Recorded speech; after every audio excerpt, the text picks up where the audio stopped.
பாஜக இளைஞரை நடத்தும் மாபெரும் பேச்சாளர்களுக்கான பயிற்சி பட்டறை 15/2/2026 ஞாயிற்றுக்கிழமை சென்னையில் நடைபெறுகிறது. விருப்பமுள்ளவர்கள் கீழே உள்ள எண்ணிற்கு வாட்ஸ்அப்பில் தொடர்பு கொண்டு பதிவு செய்யலாம்.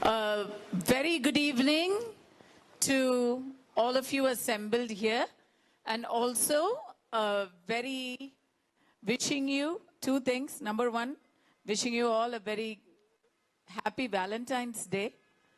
I do see a lot of people here, especially women, who seem to be enjoying their Valentine's Day because possibly they are all alone here without their proclaimed Valentines. Also, 2 minutes of respect towards all the people that we remember, especially today, for their sacrifices at Pulwama and during the Coimbatore bomb blast. Bharat Mata ki Jai. Bharat Mata ki Jai. Vande Mataram. இன்னைக்கு இங்க இந்த கலந்துரையாடல் நிகழ்ச்சியில என்னுடன் கலந்து கொண்டிருக்கும் பேசு தமிழா பேசு நிறுவன தலைவர் திரு ராஜவேல் நாகராஜன் அவர்களுக்கும், தமிழ்நாடு டயலாக்ஸை சேர்ந்த திரு ஸ்ரவணதீபன் CA அவர்களுக்கும், சார்ட்டர்ட் அக்கௌண்டன்ட் என்ன கணக்கெழுத்தாளரா பட்டய கணக்காளர் திரு ஸ்ரவணதீபன் அவர்களுக்கும் வருக வருக என்று என் வரவேற்பை தெரிவித்துக் கொள்கிறேன். I also extend a hearty welcome to the other intellectuals that are here. Anandji, Pandeyji, Krishnanji, it's a pleasure to be able to share the same space as you. Anandji, I have a particular question to you before we start talking. How fluent are you with your Tamil? So if I conduct this in Tamil, which I would like to, because this is about Tamil Nadu media and its responsibility and the power and the impact that it wields in the issues of law, order, and responsibility. How much of that are you going to understand?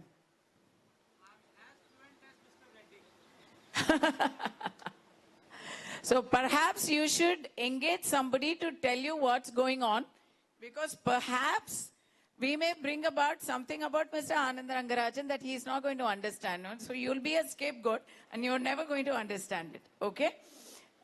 But I will conduct most of it in Tamil. We will try to incorporate a little bit of English.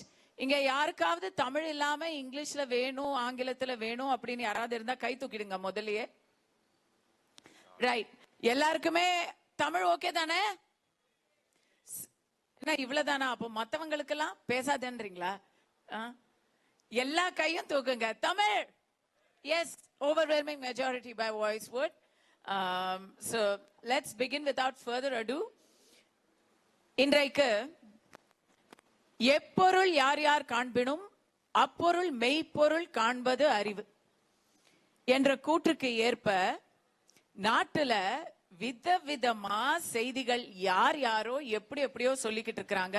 இன்னைக்கு நம்ம கையிலேயே அந்த செய்திகள் விழுந்துருது. அதெல்லாம் உண்மைதானா? அதுல இருக்கக்கூடிய உண்மை, அந்த உண்மைக்கு பின்னாடி இருக்கக்கூடிய பின்னணி என்ன என்ற விஷயங்களை எல்லாம் ஆராய்ந்து நமக்கு அதை செய்தியாக கொடுக்கக்கூடிய ஊடகங்களின் மிகப்பெரிய பொறுப்பை பற்றி நம்ம பேச போறோம். இன்னும் சொல்ல போனா ஃபோர்த் எஸ்டேட் அப்படின்னு சொல்லுவாங்க. நம்முடைய அரசாங்கத்தின் 3 தூண்களான சட்டமன்றம், நிர்வாகம், நீதிமன்றம் என்ற 3மே சரியாக பணி செய்கிறதா? அப்படி செய்யும் பொழுது அதற்கு தட்டி கொடுத்தும், செய்யாத போது அதற்கு குட்டி கொடுத்தும் மக்கள் இந்த ஜனநாயகத்தில் முழுமையான பயனை அடைகிறார்கள் அப்படின்னு சொல்லணும்னா அதற்கு அந்த நான்காவது தூணான ஊடகத்துறை, பத்திரிகை துறை, அவங்களுடைய அறவினை ரொம்ப ரொம்ப முக்கியமானது. சோ இதுலதான் நம்ம முதல்ல ஆரம்பிக்கிறோம். ஏன்னா ஒரு அரசு எப்படி இருக்கணும்னு சொன்னா,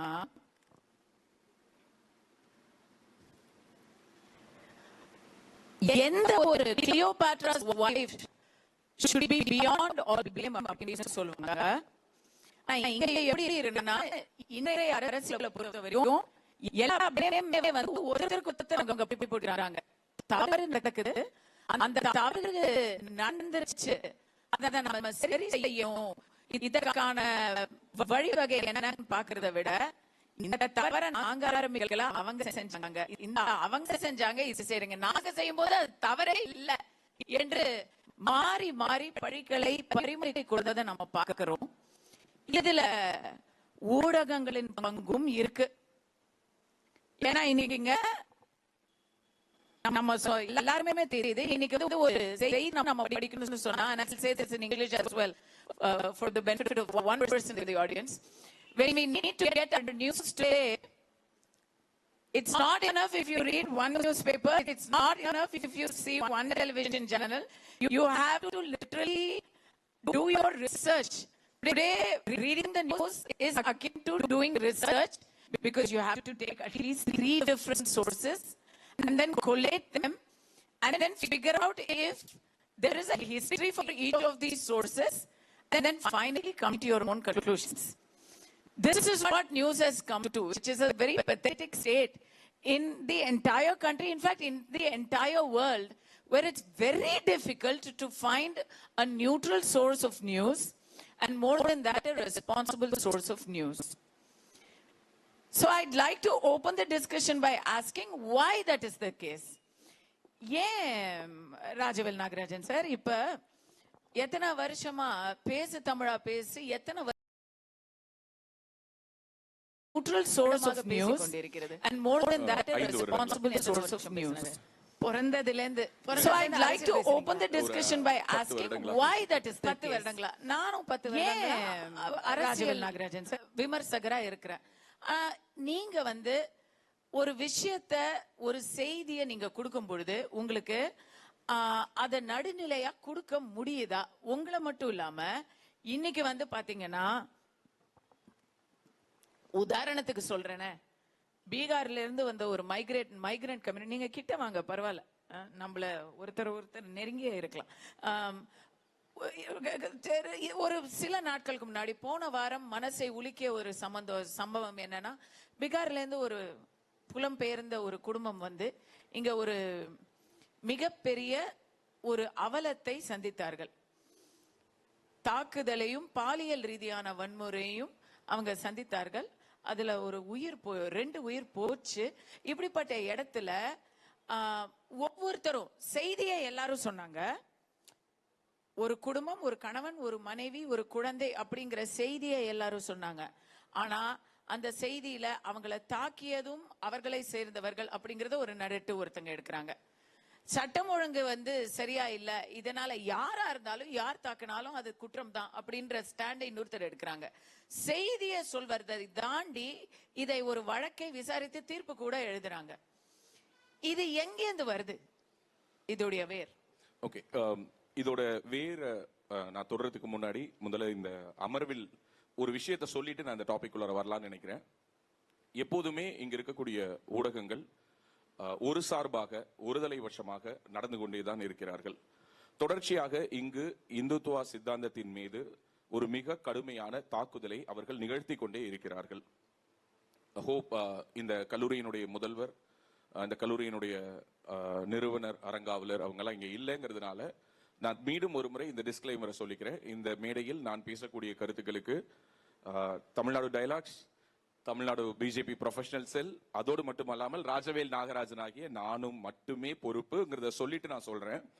இதே திருச்சியில் சீதாலட்சுமி ராமசாமி கல்லூரியில் இளங்கலை பட்டம் பெற்று இந்தியாவில் ஒரே பிரதமருக்கு கீழ் 9 முறை நேரடியாக பட்ஜெட்டை தாக்கல் செய்த நிர்மலா சீதாராமன் அவர்களை இந்த ஊடகங்கள், இங்க இருக்கக்கூடிய இடதுசாரிகள், காமரேடுகள், தோழர்கள் ஊர்கா மாமி அப்படின்னு சொல்லி குறிப்பிடுறாங்க.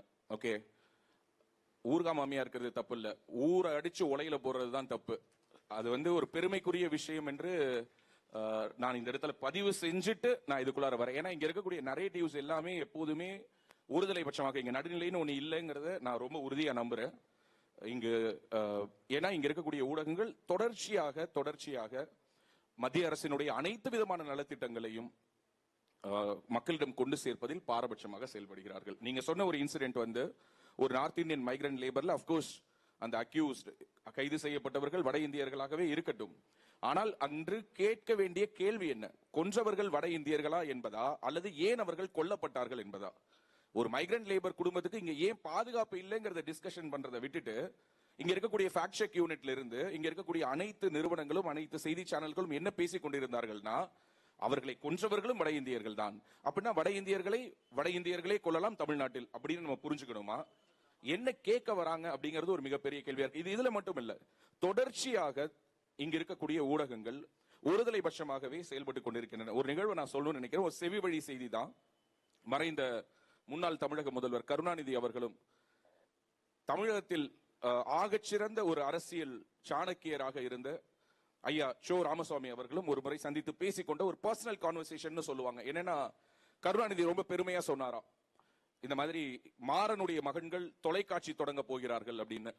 அதற்கு சோ சொன்னாரா, அவங்க தொலைக்காட்சி தொடங்குறது இருக்கட்டும், நீ ஒரு விஷயத்த பண்ணணும். இனிமே தமிழ்நாட்டில் யார் தொலைக்காட்சி தொடங்கினாலும் அங்கு வேலை பார்ப்பவர்கள் உன்னுடைய சித்தாந்தத்தை சார்ந்தவர்களாக இருக்க வேண்டும்னு. தமிழ்நாடு அப்படித்தான் இருக்கிறது. வேலை பார்ப்பது வைகுண்டராஜனுக்கு, விசுவாசம் அண்ணா அறிவாலயத்துக்கு. வேலை பார்ப்பது பாரிவேந்தருக்கு, விசுவாசம் அண்ணா அறிவாலயத்திற்கு. வேலை பார்ப்பது அம்பானிக்கு, அதானிக்கு, ஆனால் விசுவாசம் அண்ணா அறிவாலயத்திற்கு. யாருக்கு வேலை பார்த்தாலும் இங்க இருக்கக்கூடிய ஊடகங்களை வழிநடத்தக்கூடிய பொறுப்பில் இருப்பவர்கள் அவர்களுடைய விசுவாசத்தை அண்ணா அறிவாலயத்துக்கு தான் காட்டிக் கொண்டிருக்கிறார்கள். ஏன் எத்தனையோ டெலிவிஷன் டிபேட்ஸ்ல நம்ம பார்க்கிறோம், நீங்க பேசக்கூடிய விவாதங்களா இருக்கட்டும் அல்லது நான் இந்த விவாதங்களுக்கு செல்வதை நிறுத்தி பல வருடங்கள் ஆயிடுச்சு. ஏன்னா இந்த விவாதங்களை நெறியாளர் என்ற ஒருவர், அவரும் கூட யார் தான் அப்படின்னா, அவர் வந்து யாருடன் சேர்ந்து கொள்வார்னா, இங்க திமுகவின் சார்பாக யார் வருகிறார்களோ அவர்களுடைய அணியில் சேர்ந்து கொள்வார். இடமறிச்சு சொல்லணும். நீங்க வந்து இப்ப 4 நிமிஷமா பேசிட்டீங்க, வலதுசாரியா பேசிட்டீங்க.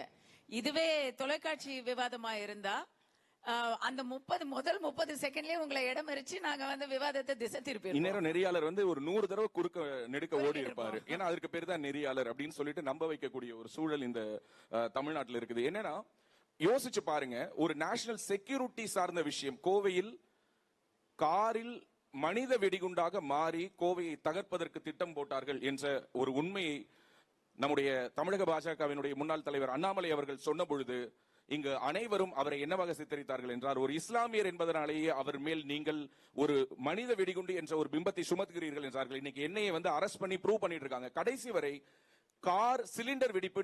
கார் சிலிண்டர் எங்கேயாவது வெடிச்சிருக்கா? அந்த பாய் என்ன சிக்கன் 65 கடை நடத்திட்டு இருந்தாரா கார் சிலிண்டர் வெடிக்கிறதுக்கு? ஒரு ஹியூமன் பாமா மாறுறதுக்கான முயற்சியில் ஈடுபட்ட ஒருவர், அவர் கொண்டு சென்ற வெடிபொருள் வெடித்து சிதறி ஒரு விபத்து ஏற்பட்டால் கூட இங்கு நாம் என்னவென்று சொல்கிறோம்? கார் சிலிண்டர் வெடிப்பு என்று. எப்படிப்பட்ட ஒரு அபாயகரமான சூழலில் தமிழ்நாடும் தமிழ்நாட்டு ஊடகங்களும் இருக்கின்றன என்பதற்கு இது ஒரு உதாரணம். இதை தாண்டி எல்லோருக்கும் புரியக்கூடிய ஒரு உதாரணத்தை சொல்றேன். இன்னைக்கு எந்த செய்தி சேனல் எடுத்தீங்கனாலும் அதனுடைய நெறியாளர் பேசும் பொழுது ஒன்றிய அரசு என்றுதான் சொல்கிறார். இந்த ஒன்றிய அரசுங்கிற நரேட்டிவ் யாருடையது? நீங்கள் ஒண்ணும் இல்ல, இந்த திமுக அரசு பொறுப்பேற்ற 2021ஆம் ஆண்டுக்கு முன்பாக இதே செய்தி சேனல்கள்ல நடந்த விவாதங்களை போய் பாருங்க. அவங்களுடைய யூடியூப் பேஜஸ்ல இருக்கு.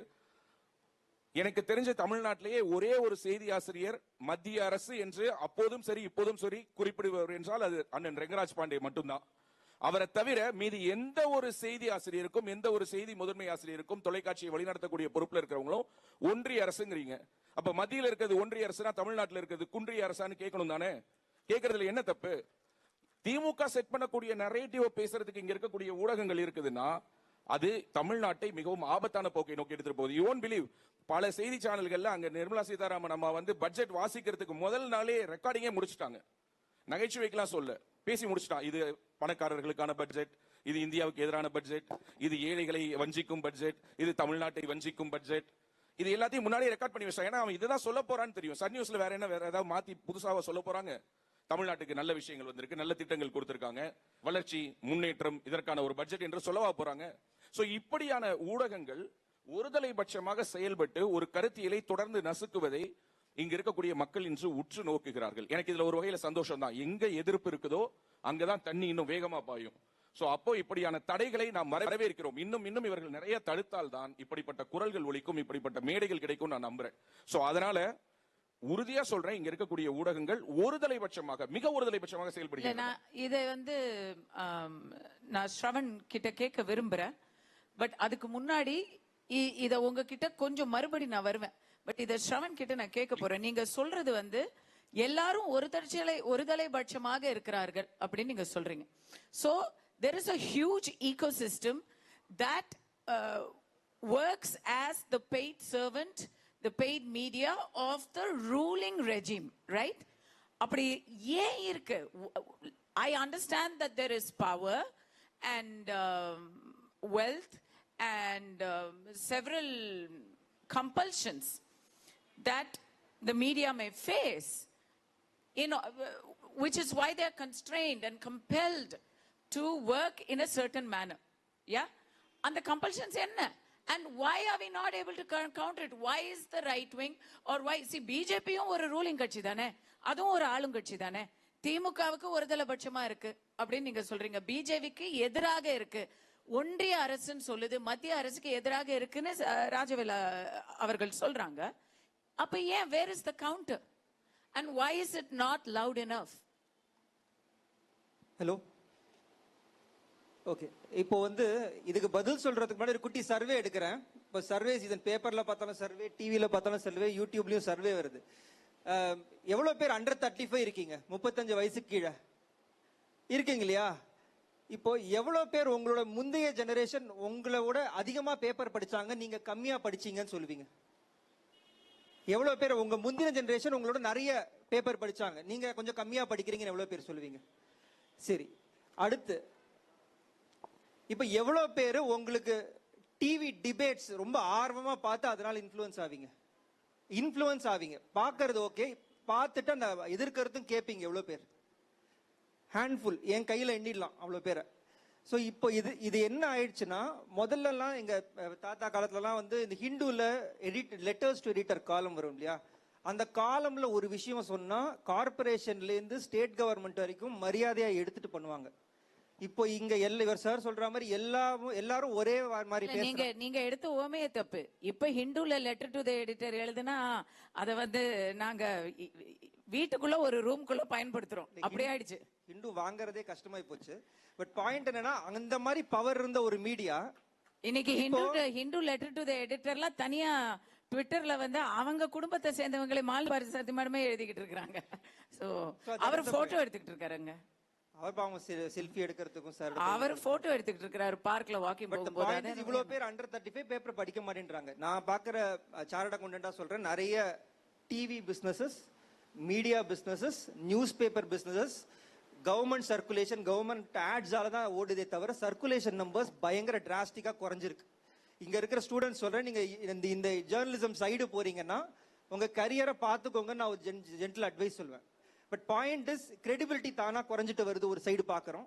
இப்ப நிறைய பேர் நியூஸ் டிபேட்ஸ் பார்க்கும்போது என்ன சொல்றீங்க, இவங்க நமக்கு பிடிச்ச மாதிரி பேசினாங்கன்னா எந்த சார்பாவனா இருக்கட்டுமே, யூ வில் see that.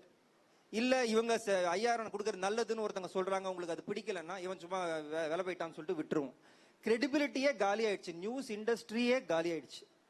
இது வந்து தமிழ்நாட்டில் நடக்கிற ரொம்ப பெரிய உண்மை. And post Covid only one paper has improved it's circulation post Covid.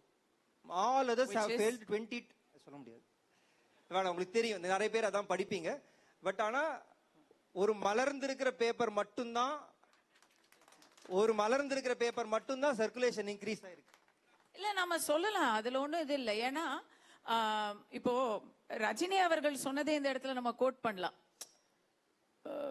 Murasoli படிக்கிறவங்க திமுக கட்சிக்காரனா இருப்பான், துக்ளக் படிக்கிறவங்க அறிவாளியா இருப்பான் அப்படின்னு அவர் சொன்னாங்க ரஜினி அவர்கள். அது போல தினமலர் படிக்கிறவங்க எந்த காரணத்துக்காகவும் படிக்கும் பழக்கத்தை விட்டு கொடுக்காதவர்கள் அப்படின்னு இருக்கலாம். அதுல வந்து எந்த அரசியலும் இல்ல. கோவிட தாண்டி ஒருத்தங்க வந்து, ஏன்னா கோவிட்ல எல்லார் கையிலயும் போன் வந்துருச்சுங்க. சின்ன பிள்ளைங்களுக்கு நம்ம நியூஸ் பேப்பர் கொடுக்கற இடத்துல நம்ம போனை கொடுக்க ஆரம்பிச்சிட்டோம். அதை தாண்டி ஒரு பேப்பரை படிக்கணும் அப்படின்னு சொன்னா அதுக்கு அவங்க ரொம்ப கொள்கை வீரர்களா இருக்கணும். பிஹேவியரல் பேட்டர்ன் பார்ப்போம். கோவிட் போது எல்லாரும் ஃப்ரீயா தானே வீட்டுல தானே இருந்திருப்பாங்க முக்காவாசி பேர். ஐடியலா சும்மா இருக்கிறவங்க பேப்பர் வாங்கி தானே வாங்கியிருக்கணும். ஏன் குறைஞ்சதுன்னா ட்ரஸ்ட் இல்ல அப்படின்றது தான் ஒரு சர்வே சொல்லுது. Nobody trust the news. அது நியூஸா சும்மா ஐட்டமா பார்த்துட்டு போறாங்க. சோ இவங்க என்ன பண்ணி வச்சிருக்காங்க, இந்த மாதிரி எல்லா ஆளையும் ஒரே இடத்துல ஆக்சுவலி அரசியலையும் நாட்டு நடப்பையும் தெரிஞ்சுக்கிறதுக்காக பத்திரிக்கை படிக்கிறவங்க ஒரு கணிசமான ஆட்கள் இருந்தா கூட பெரும்பான்மை யாரையும் நம்ம வந்து ஒவ்வொருத்தருக்கும் ஒவ்வொரு இது இருக்கும், ஒவ்வொருத்தருக்கும் ஒவ்வொரு தேவை இருக்கும். கணிசமான மக்கள் வந்து விளம்பரம் பார்க்கறதுக்காக, சினிமா விமர்சனம் பார்க்கறதுக்காக, அன்னைக்கு தங்க விலை நிலவரம் என்னன்னு பார்க்கறதுக்காக, இந்த மாதிரி நிறைய விஷயங்களுக்காக நம்ம வந்து பேப்பர் படிப்போம், சரிங்களா? அதனால அதெல்லாம் தேவையில்லாம போயிடுச்சு கோவிட் டைம்ல. நாட்டு நடப்பை கவனிக்கிறதுக்கு ஸ்ரவண், ராஜவேலு, கஸ்தூரி பார்ப்பாங்க, இவங்க எல்லாரும் பார்ப்பாங்க, அவங்க எல்லாம் திரும்ப வாங்கிட்டு இருக்காங்க. அதான் உண்மை. பாயிண்ட் என்ன, பட் கவுண்டர் ஏன் இல்ல? என்னுடைய கேள்வி அதுதான். ஏன்னா we have only 5 minutes left. ஏன் ஒரு வலதுசாரிய மிகப்பெரிய, நான் அவரையுமே சேர்ந்து 2 பேரும் சேர்ந்தே கேட்கிறேன். திமுகவுடைய ஈகோ சிஸ்டம் வளர்ந்திருக்கு. இங்க தமிழ்நாட்டுல அதிமுகவுடைய ஆட்சி எத்தனையோ வருடங்களா இருந்திருக்கு.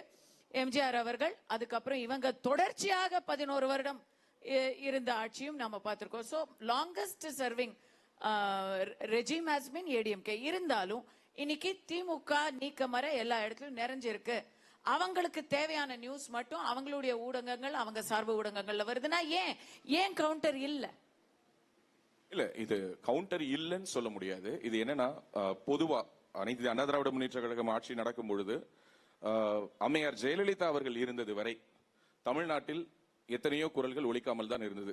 மே 16 போன்ற இயக்கங்களா இருக்கட்டும், அல்லது இன்னைக்கு புரட்சி ஓங்கட்டும்னு சொல்லக்கூடிய குரல்களா இருக்கட்டும், இவங்கெல்லாம் இருந்த இடம் தெரியாம இருந்தாங்க. ஏன்னா அவங்க ஒவ்வொரு முறை பதவி ஏற்கும் பொழுதும் அவர்கள் என்ன சொல்லுவாங்கன்னா, இந்த பதவி ஏற்றவுடன் அவர்கள் சொல்லக்கூடிய முதல் விஷயம் என்னன்னா, தமிழ்நாடு முழுவதும் இருக்கக்கூடிய இந்த கலக குரல்கள், கலவர குரல்கள் தமிழ்நாட்டினுடைய எல்லைக்கு அப்பால் ஓடி போய் ஒளிஞ்சுக்கோங்கிறது அவங்க சொல்லக்கூடிய ஃபர்ஸ்ட் டிக்ளரேஷனா இருக்கும். சோ அப்படிப்பட்ட ஒரு தலைமை இல்லாததனுடைய விளைவு இப்படிப்பட்ட ஊடகங்கள், இப்படிப்பட்ட நரேட்டிவ்ஸை இன்னும் ரொம்ப ஓப்பனா பில்ட் பண்றதா நான் பாக்குறேன். This is one case. And ரெண்டாவது, இது எங்கெல்லாம் இது வந்து இம்பாக்ட் பண்ணுது. இப்ப நீங்க கேக்குறீங்க ஏன் இது இல்ல அப்படின்னு சொல்லி கேக்குறீங்க. ஏன் இல்லங்கிறது எல்லோருக்குமே தெரியும். இப்போ ஒரு உதாரணத்துக்கு, இன்றைக்கு அதிகமான எம்எல்ஏக்களை கொண்ட ஒரு கட்சி, அதிகமான மாநிலங்களை ஆண்டு கொண்டிருக்கக்கூடிய கட்சி பாரதிய ஜனதா கட்சி, தனக்கென்று ஒரு ஊடகத்தை எங்குமே கட்டமைக்கணும் நினைக்கவே இல்லை. அதுதான் என்னுடைய கேள்வி. அதுதான் அவங்க வந்து இந்த பத்திரிகை சுதந்திரத்துல தலையிடுறது இல்லையா? அதை நான் வேற ஒரு விதமா சொல்றேன். ஏன்னா ஊடகங்களாலே வளர்ந்து டிராமா, அதாவது மேடை நாடகங்கள், சினிமா என்று திரையை ஒரு கலையை கையில் எடுத்து அதன் மூலமாக ஆட்சி அதிகாரத்தை கைப்பற்றிய திராவிட கட்சிகளுடைய சித்தாந்தம் வேறு. களத்தில் இறங்கி மக்களோடு நின்று அவர்கள் மறந்து போன அவர்களுடைய வேர்களை மீண்டும் நினைவுபடுத்தி ஆட்சிக்கு வந்த பாரதிய ஜனதா கட்சியினுடைய பயணம் என்பது வேறு. சோ இங்க ஊடகத்தின் வழியாக ஒரு நாட்டை ஆள வேண்டும் என்ற ஒரு எண்ணம் பாஜகவுக்கு இல்லைன்னு நான் புரிஞ்சுக்கிறேன். பட் தமிழ்நாட்டுக்கு அந்த ஸ்ட்ராட்டஜி மாத்தணுமானா, yes of course it is needed. ஏன்னா இப்போ நீட், ஓகே, இது ஒரு எஜுகேஷனல் இன்ஸ்டிடியூஷன்ங்கிறதுனால நான் இந்த நீட்டை பத்தி சொல்லணும்னு நினைக்கிறேன். இப்போ நீட்னால உயிரிழந்த குழந்தைகளை பற்றி இங்கு பேசாத ஊடகங்கள் கிடையாது. வாரக்கணக்கில் இந்த ஊடகங்கள் அவர்களை பற்றி செய்திகள் போட்டிருக்கிறாங்க. அந்த இறந்து போன குழந்தைகளுடைய உயிரை நான் மதிக்கிறேன், அந்த பெற்றோர்களுடைய உணர்வை நான் மதிக்கிறேன். ஆனால் இதே தமிழ்நாட்டில் இருந்து அகில இந்திய அளவில் நீட் தேர்வில் பிரபஞ்சன் என்ற மாணவர் முதலிடம் பெற்ற பொழுது எத்தனை ஊடகங்கள் அந்த பிரபஞ்சனுடைய பேரை திரும்ப திரும்ப சொன்னார்கள் என்ற ஒரு கேள்வியை நான் இந்த இடத்துல முன்வைக்கிறேன். நான் என்ன சொல்றேன், நீங்க அனிதாவை பத்தி பேசுங்க, இறந்து போன சகோதர சகோதரிகளை பத்தி பேசுங்க, நம்ம குடும்பத்து பிள்ளைகள் தான், அவர்களை தவறாக வழிநடத்தியவர்கள் யார் என்று பேசவோ, அல்லது நாங்க ஆட்சிக்கு வந்தோம்னா முதல் கையெழுத்திலேயே நாங்க நீட்டை நீக்கிடுவோம்னு சொன்னவங்களை பத்தியோ பேசுறதுக்கு உங்களுக்கு முதுகெலும்பு இல்லைனாலும், குறைந்தபட்சம் பிரபஞ்சனை பத்தி பேசுறதுக்கும் பிரபஞ்சனை பத்தி 10 பேட்டி எடுத்து போட்டீங்கன்னா அந்த பேட்டியின் வழியாக ஒரு தன்னம்பிக்கையை நீங்கள் இங்க இருக்கக்கூடிய மாணவ சமுதாயத்திடம் ஊட்டலாம் இல்லையா? அது செய்யறது கூடவா உங்களுடைய ஊடகங்கள்ல அனுமதி இல்ல? அதை செய்யறது கூடவா உங்களுடைய ஊடகங்களை நடத்தக்கூடிய உங்களுடைய ஊடக முதலாளிகள், அந்த பெரும் முதலாளிகள் உங்களுக்கு அனுமதி கொடுக்கலங்கிற ஒரு கேள்வியை நான் முன்வைக்கணும்னு நினைக்கிறேன். ஏன்னா இப்ப நீட்டுங்கிறது ஒரு டிஸ்கஷன், ஒரு டிபேட்டா தொடர்ந்து போயிட்டு இருக்கு. இப்போ மீண்டும் இப்ப தேர்தல் வரப்போகுது. இந்த முறையும் அதே வாக்குறுதியை அவர்கள் தூக்கி கொண்டு வரதான் போகிறார்கள். அப்போ அதுல நம்பி ஏமாற போறது யாரு? அதே நீட்டை ஆதரிக்கக்கூடிய கார்த்தி சிதம்பரம். ஏன்னா அவங்களுடைய அம்மா தான் சுப்ரீம் கோர்ட்ல வழக்காடி அந்த நீட்டுக்கு ஆதரவான தீர்ப்பை பெற்று கொடுத்தவங்க. சோ அப்படிப்பட்ட ஒரு பொருந்தாத ஒரு கூட்டணி இதே வாக்குறுதியை மீண்டும் எடுத்துக்கொண்டு வரும்.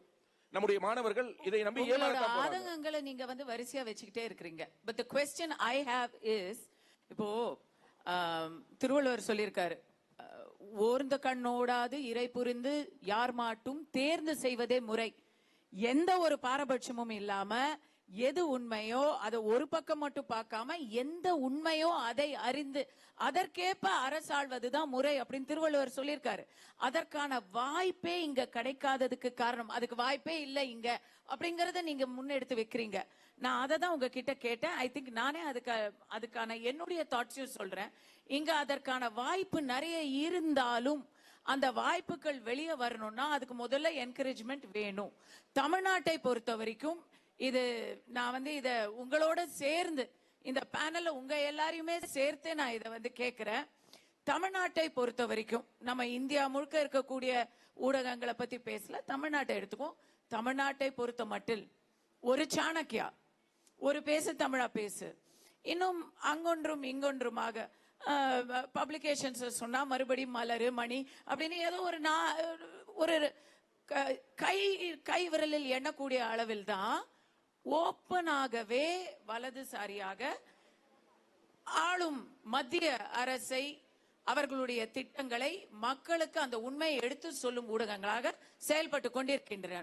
பாண்டியசாரியும் நான் கேட்கிறேன், ஏன் எந்த இடத்துல என்கரேஜ்மெண்ட் இல்லையா? இங்க இருக்கக்கூடிய சூழல் ஒரு ரெயின் ஆஃப் டெரரா? பயமா இருக்கா? இல்ல விளம்பரம் ஏதாவது வராது, பொழப்பு நடக்காதுன்னு பயமா இருக்கா? இல்ல இங்க அந்த ஊடகங்களை நடத்துறதுக்கு லைசன்ஸ் கிடைக்காதா? இல்ல பொருளாதாரமாக ஏதாவது இன்வெஸ்டர்ஸ், ஒரு சன் டிவி மாதிரி, ஒரு கலைஞர் டிவி மாதிரி நீங்க பெரிய பெரிய இன்வெஸ்டர்ஸ் இல்லையா? இல்ல உங்களுக்கு ஆள் கிடைக்கலையாங்க? நீங்க வலதுசாரியா ஒரு ஊடகத்தை ஆரம்பிக்கணும்னு சொன்னாலும் அதுல வேலைக்கு செய்ய வர்றவங்கெல்லாம் இந்த இடதுசாரி ஈகோ சிஸ்டத்துல படிச்சு அந்த ஒரு சித்தாந்தத்தோட வர்றவங்களா? இதுல எது இல்ல இது எல்லாமேவா? சார் சொல்லுங்க. இல்ல அண்ணன்ட்ட நீங்க கேட்ட கேள்விக்கு நானே பதில் சொல்லிடுறேன். அதோட சேர்த்து நிறைவுக்கு கொண்டு வந்துடலாம் நினைக்கிறேன். திரு ரெங்கராஜ் பாண்டே அவர்கள் பற்றி அண்ணன் சீமான் அவர்கள் ஒரு பேட்டியில் ஒரு கருத்து சொன்னார். பிரசாந்த் கிஷோர் பாண்டேவுக்கு தெரிந்ததை விட தமிழ்நாட்டினுடைய மூளை முடுக்குகள் என்னுடைய தம்பி ரெங்கராஜ் பாண்டேவுக்கு தெரியும். அவரை விட ஒரு மிகச்சிறந்த ஒரு ஸ்ட்ராட்டஜிஸ்ட் இருக்க முடியுமான்னு கேட்டார். எதுக்காக இதை நான் சொல்றேன்னா, நான் உட்பட எதிர் திசையில் நின்று அவர் வலதுசாரி சித்தாந்தத்தை ஆதரிக்கிறார் என்ற ஒரே காரணத்திற்காக, அவர் ஒரு தேசியவாதியாக இருக்கிறார் என்ற ஒரே காரணத்திற்காக, அவருடைய சமூக பின்னணியின் காரணமாக அவருடைய திறமையை எல்லாம் இருட்டடிப்பு செய்துவிட்டு விமர்சிக்கக்கூடிய ஒரு பெருங்கூட்டத்தின் பிரதிநிதியாக நானும் இருந்திருக்கிறேன் என்ற அடிப்படையில் சொல்கிறேன். இங்கு ரைட் விங் ஜேர்னலிஸ்ட், நான் தேசியத்தையும் தெய்வீகத்தையும் போற்றக்கூடியவன், நான் மத்திய அரசு நல்லது பண்ணா நான் மத்திய அரசுன்னு தான் சொல்லுவேன், நான் ஒன்றிய அரசுன்னு சொல்ல மாட்டேன். மோடி நல்லது பண்ணார்னா நான் மோடிக்கு நான் நன்றி சொல்லுவேன். முக்கியமா நான் பாரத் மாதா கி ஜெய் சொன்னா கூட நான் தமிழ்நாட்டில் சங்கியாக தான் பார்க்கப்படுவேன் ஒரு சூழல் இருக்கும் பொழுது, உண்மையாகவே இங்கு மனதில் தேசியத்தையும் தெய்வீகத்தையும் சுமந்து கொண்டிருக்கக்கூடிய எண்ணற்ற ஊடகவியலாளர்கள் ஒரே நாள்ல நம்மள சங்கின்னு சொல்லிடுவானோ, நம்மள வலதுசாரின்னு சொல்லிடுவானோ, நம்மள மூளை இல்லாதவன் சொல்லிடுவானோ, நம்மள இன்னும் இழிவாக ஏதாவது பேசிடுவானோங்கிற அச்சத்தின் அடிப்படையில் இங்கு பலர் தங்களுடைய அடையாளத்தை சொல்லாமல் இருக்கிறார்கள். இங்கு உள்ளார வராங்க இல்லையா, இங்க எது ஜேர்னலிசம்குள்ளார வராங்க இல்லையா, வரும் பொழுதே நாம் இடதுசாரியாக காட்டிக்கொள்ள வேண்டும். நாம் சர்தார் வல்லபாய் பட்டேலை பற்றி பேசுவதை விட ஃபிடல் காஸ்ட்ரோவை பற்றி பேச வேண்டும். இடதுசாரி என்று காட்டிக்கொண்டு, தோழர் என்று கூறிக்கொண்டு இப்படியான ஒரு போலியான முகமூடியை அணிந்து கொண்டால் மட்டும்தான் இந்த ஈகோ சிஸ்டம்ல சர்வைவ் ஆக முடியும் இருந்தது. இப்போதுதான் கொஞ்சம் கொஞ்சமாக வெளிச்சம் பிறக்க தொடங்கி இருக்கிறது. இதுக்கெல்லாம் பலமா கைதட்டலாம். ஏன்னா அந்த நீங்க கொடுக்கக்கூடிய அங்கீகாரம் இருக்கு இல்லையா, நான் மறுபடியும் சொல்றேன், இதே ஊர்ல, ஏன்னா அதை தொடாம நம்ம முடிக்க கூடாது, நான் முடிச்சிடுறேன். உங்களுக்கு தெரியும் ஸ்ரீரங்கம் எதுக்கோ ஃபேமஸ். கடந்த ஒரு வாரமாக 10 நாட்களாக எல்லா செய்தி தொலைக்காட்சிகளிலும் அவர்களுடைய கல்குவாரி தாங்க இப்ப ஸ்ரீரங்கத்துல ரொம்ப ஃபேமஸ். ஆமா, சோ நேரடியாக ஒரு ஊடகவியலாளரை கேமராவை பிடுங்கி ஒரு எம்எல்ஏ அடிக்கிறாரு. அதுலயே ஒண்ணுமே சொல்லலையே, அவங்களே ஒண்ணுமே சொல்லலையே. ஒரு ஊடகத்தில் நடந்த அந்த சம்பவத்தை பற்றியே மற்ற ஊடகங்கள் பேசாத பொழுது இந்த ஊடகமே பேசல, நெல்சனே பேசல. அதுதான் முக்கியமான இடத்துக்கு இப்பதான் வரீங்க. யார் பேசல? நெல்சன் பேசல. சரி, ஓகே, அவர்தான் அந்த ஊடகத்துடைய தலைவர். அவ்வளவுதான், முடிஞ்சிருச்சு. நன்றி, வணக்கம்.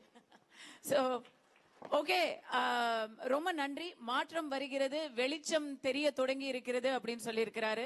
உதய சூரியன் மங்கும் வேளையில் வெளிச்சம் மிக அதிகமாக வரும் என்ற நம்பிக்கையோடு I will take the last words in English.